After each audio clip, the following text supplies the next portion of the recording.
By definition, a slave is a person that is disarmed. For too long, African Americans have been on the wrong side of the gun. From the racial motivation of slavery to the white supremacy movement to today's escalating black-on-black crime.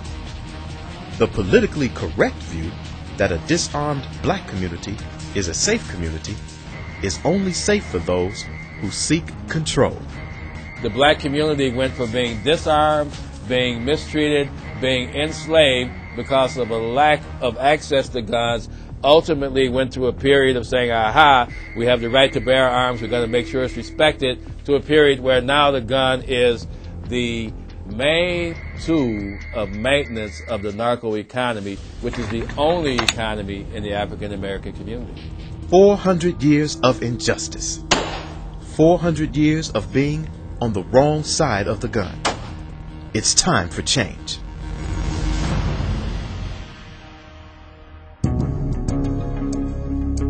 Why is the gangbanger who has the Saturday night special in his pocket given more rights than the average everyday citizen? Even though he was illegally armed, he has a right to defend himself, and you have not the ability to defend yourself. So if the law says that I can't buy a certain gun, that if I can't carry a gun a certain way, I abide by that because I'm law-abiding. But the criminals are the ones that carry, buy any type of guns that they want, and are empowered. The basic right of every American is the right to self-defense. Take away that right, and the individual is powerless. It's not unusual for America in its long history to disarm or seek to disarm undesirable populations. Gun control laws have kept African Americans in their place for hundreds of years.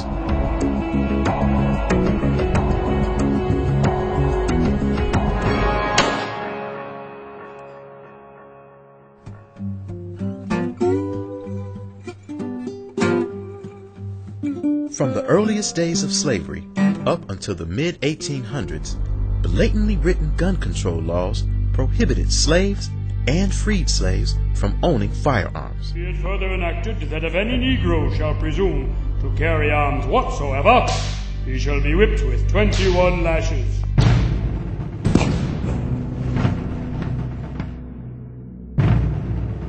With the passage of the Civil Rights Act of 1866, African Americans were given the right to bear arms. But new laws were written in such a way to exclude blacks from purchasing guns. The greatest service the authorities can render the city now is to disarm every Negro, search every Negro house, and arrest everyone who is... Inexpensive handguns were banned, or high taxes were imposed to keep guns out of the financial reach of a mostly poor black community. There's been various statutes throughout every state that had sizable African American populations after slavery to restrict, through black codes, the ability for blacks to be armed. In 1941, Florida Supreme Court Justice Buford declared the original 1893 Florida Gun Control Act was passed with the purpose of disarming Negro laborers. The statute was never intended to be applied to the white population.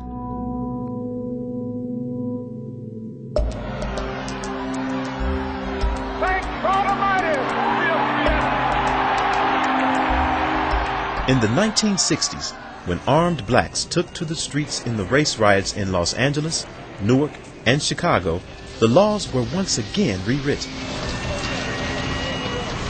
In a futile attempt to curb the violence, Congress passed the 1968 Gun Control Act. Public outcry for the restrictions of guns after the assassinations of Dr. Martin Luther King and Robert Kennedy hid the true purpose of the legislation. It was Robert Sherrill writing on the 1968 legislation who stated that it was really an attempt to restrict arms for black people. Championed by Senator Thomas Dodd and signed into law by President Johnson, the 68 Gun Control Act used shrewdly crafted language to give the authorities control to dictate who could and who could not own a firearm and what types of firearms Americans can own. Thomas Dodd from Connecticut, a Connecticut Yankee, goes to the Library of Congress and gets the actual gun act that the Nazis had passed in 1938, and he has it translated into English. The 68 Gun Control Act was written and in some cases almost copied word for word from the same laws the Nazis used in 1938 to control undesirable populations in Hitler's Germany.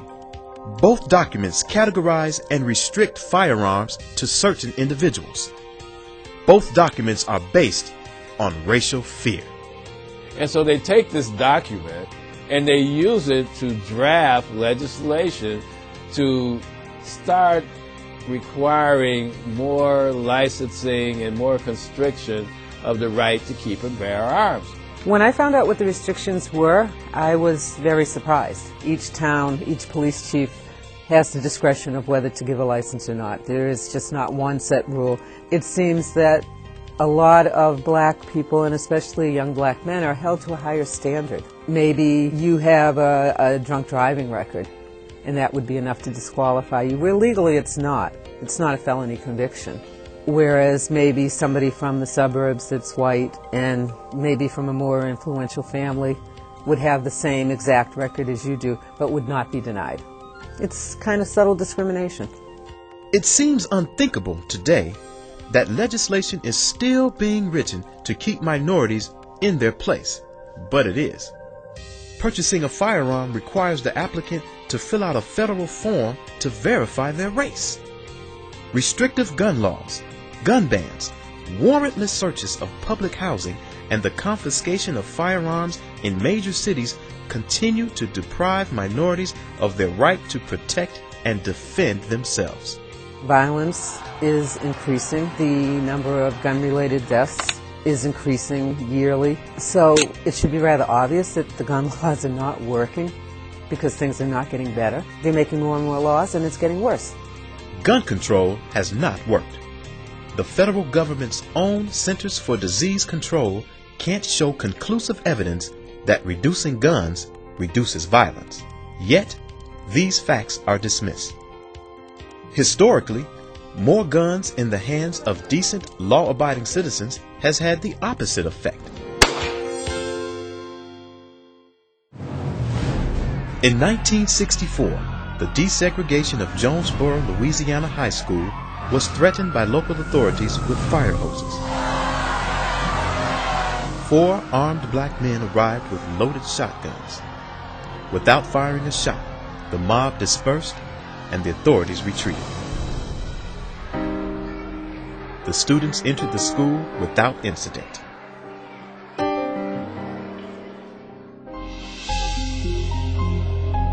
Those men were members of the Deacons for Defense, an armed citizens militia founded in Jonesboro, Louisiana. The Deacons were everyday citizens who by 1965 had organized into more than 50 chapters throughout the South in self-defense from the Ku Klux Klan. In 1964, down in Louisiana, there were all types of demonstrations going on by freedom riders. Many times, the demonstrations would be met by armed white resistance. People were dying and being shot and intimidated because they were unarmed. And basically, because they were unarmed, they were also being denied the right to vote. The Deacons protected civil rights workers for CORE, the Congress of Racial Equality, who were registering voters in Louisiana and Mississippi. They patrolled black neighborhoods and protected black churches where CORE was holding voting rights seminars. These were regular, everyday people. They were not some paramilitary group. The thing that made them different is they were veterans from the Korean War.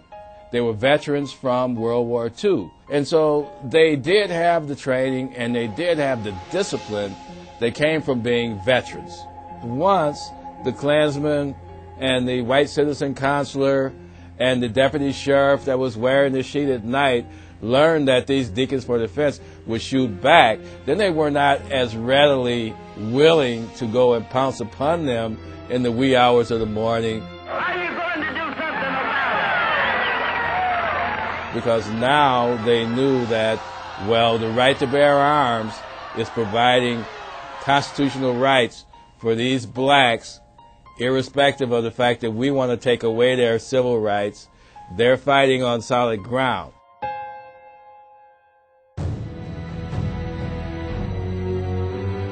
The effectiveness of the deacons in deterring violence was so great that Dr. Martin Luther King and Floyd McKissick of CORE hired the deacons to protect the marchers from Klan aggression in the 1966 March Against Fear. The very effect of armed resistance in the name of civil rights is what really cast a new enthusiasm into the civil rights movement at a critical time.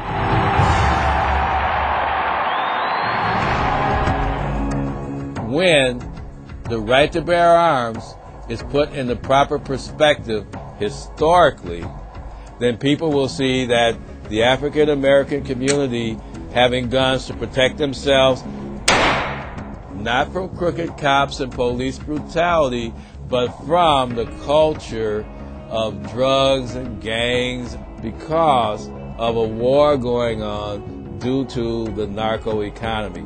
And so until we address why are these people armed, why are they shooting, we're not going to be able to create an oasis of redevelopment in the inner cities of America. Inner city violence is directly related to the black market for illegal drugs, gangs, and drug dealers' turf wars. Today's war on drugs, like alcohol prohibition in the 1920s, share many similarities. Back then, gangsters and bootleggers took to the streets to protect their territories. Homicide rates skyrocketed at the beginning of Prohibition, then took a huge drop after its repeal. Homicide rates again spiked in the early 1970s when President Nixon declared America's war on drugs. More than 35 years later, homicide rates in America's inner cities fluctuate but continue to peak. We've got to stop the demonization of guns. We've got to encourage law-abiding citizens to arm themselves. And then we have to circulate that information throughout the high crime areas. Government published facts speak volumes on the effectiveness of armed citizens. According to the U.S. Bureau of Justice Statistics, 57% of polled felons agree criminals are more worried about meeting an armed victim than they are about running into the police. And, according to the U.S. Department of Justice, the probability of serious injury to women during an attack is 2.5 times greater when they are unarmed. If women were able to freely carry firearms, there would be less chance of somebody looking at them as a victim. There would be less crime committed against women because a criminal would have to question, is this woman armed? And, according to the Bureau of Justice Statistics, 550 rapes and 1,100 murders are prevented every day just by showing a gun. We've got to tell the other side of the story about the hundreds of thousands of times in America where guns are used to stop violence and to stop a crime from being committed. The police aren't there to protect us. They are there to enforce laws and to arrest criminals once they are criminals, once they have committed a crime. But they're not our personal bodyguards, so I have to do that for myself.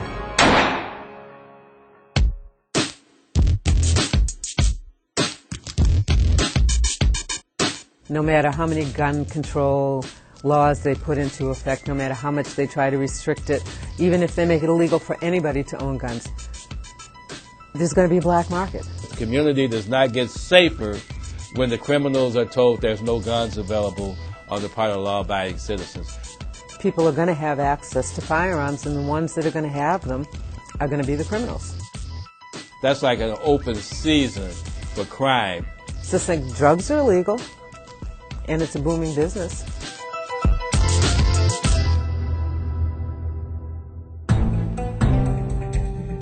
History has a habit of repeating itself. Now, as it was back then, politicians and community leaders wrongly claim less guns means less violence.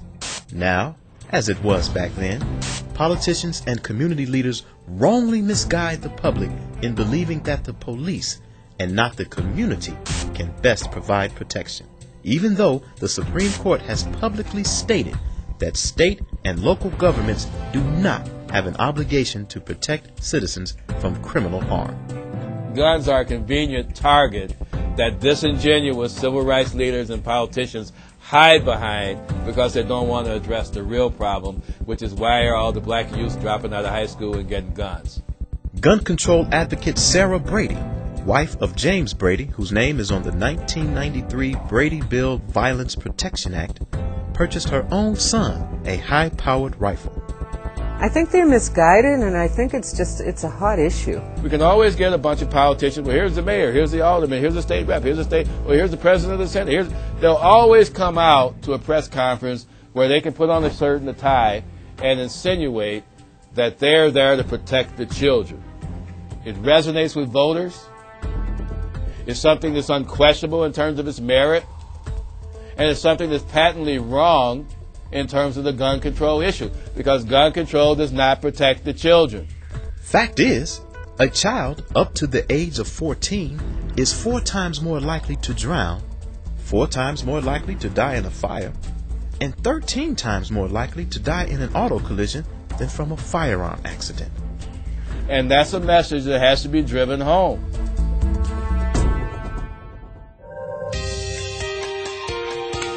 What we've got to do is create a solidarity for gun owners that are across the political spectrum, across the racial spectrum. I think that it's high time that blacks, whites, all Americans of goodwill realize that the sacred right to self-defense is at risk in America during the next 4 years in an Obama administration, with Eric Holder going in as Attorney General. Why? Not because they're bad people, but because their philosophy is such that drying up the availability of guns will create greater safety. So I think that what we're looking for is not to be found with gun control, but can only be found when citizens take it upon themselves to protect themselves and their property.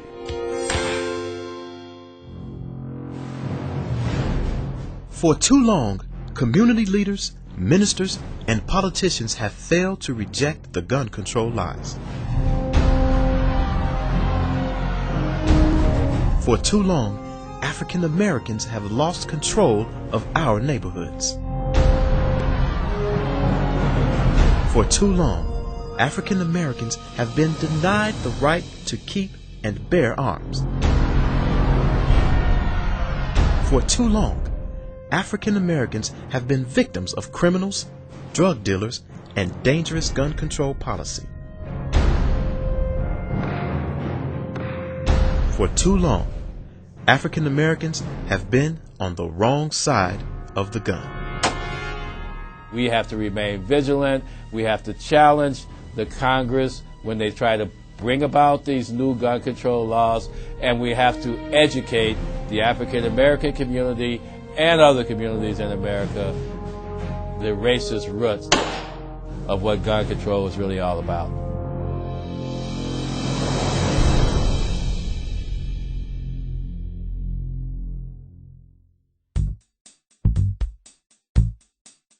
I believe that productions like this video provide a valuable tool for average, everyday Americans to get the message out to their neighbors, to the people in the community, to the people at their church, to the people at their schools, and to the elected officials that set policy in their areas. I think it's essential that this video is downloaded, copied, emailed, and in every children-oriented social service group that has a strong lobby in the U.S. Congress, I think that we should inundate all of these entities with copies of this video and let them respond to the merit of it based on the facts. And I think that then we can create a forum nationwide where we can keep the pressure on the public policy setters to ensure that the Second Amendment remains an institution for the United States.